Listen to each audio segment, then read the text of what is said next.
Tankers are on fire after a collision off of Singapore. This is from Reuters.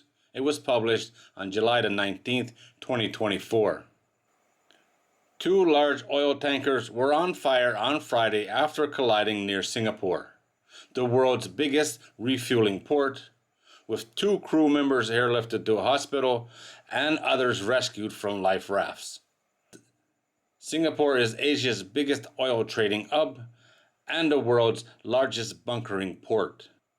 Its surrounding waters are vital trade waterways between Asia and Europe and the Middle East, and are among the busiest global sea lanes. The Singapore-flagged tanker Afnia Nile and the Chinese oil tanker Series 1 were about 55 kilometers or 34 miles northeast of the Singaporean island Padra Branca, on the eastern approach to the Singapore Straits.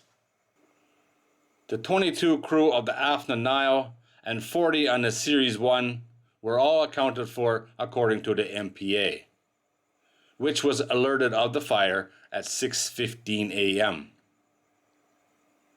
The owner of the Afnia Nile confirmed the vessel was involved in a collision with a Chinese-owned Series 1. Photographs released by the Singapore Navy showed a thick black smoke billowing from one tanker and crews being rescued from life rafts and flown to the hospital. The environmental authorities in neighboring Malaysia said they have been told to prepare for a potential oil spill. The 74,000 deadweight ton capacity Panamax tanker Afnia Nile was carrying about 300,000 barrels of naphtha. The Series 1 is a very large crude-carrying supertanker, which ship tracking data last showed was carrying around 2 million barrels of Iranian crude. The Series 1 had been a boat that has gone dark many times over the years, referring to when the vessel switches off their AIS tracking transponders. The last AIS signal from the vessel was transmitted around March, and it indicated it was carrying Iranian crude, which the U.S. has tried to curtail, including imposing sanctions on ports, vessels, and refineries involved in the trade. She was on anchor on Friday. We can be fairly sure she was carrying Iranian crude and was on her way to China. The S&P Global said in an April report that China buys 90% of Iran's crude exports, and often at discounted prices.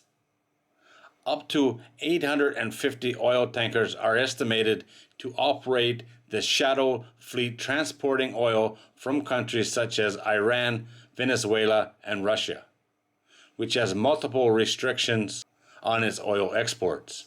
The shipping industry officials have warned that safety issues are growing because of the aging and unregulated vessels. The Series 1 vessel was built in 2001, while the Afnia Nile was built in 2017. It is unclear who has provided insurance for the Series 1. This is kind of crazy. This shadow fleet, I've been reading on this for a few days now. The shadow fleet that Russia's putting together right now. I didn't realize it was this big. 850 oil tankers. What I was reading about was natural gas, and it looks like there's going to be a lot of ships involved in that as well. This is one for the politicians to figure out, I guess.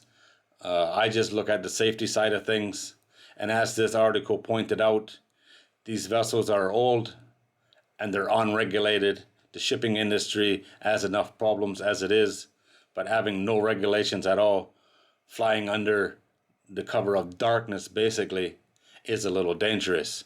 But this one could be a huge risk of pollution. Two large oil tankers, fully loaded, and they're on fire. Nothing good can come of that. No idea how they managed to collide in the middle of the ocean. Something went really wrong there, that's for sure. Hopefully the two people that were taken to hospital are going to be okay, and everyone else has been rescued, it sounds like. Could have been a lot worse, that's for sure. But I don't think this is over. If these two vessels sink, Malaysia especially is going to have a lot of oil on their hands, that's for sure. This could get ugly real quick.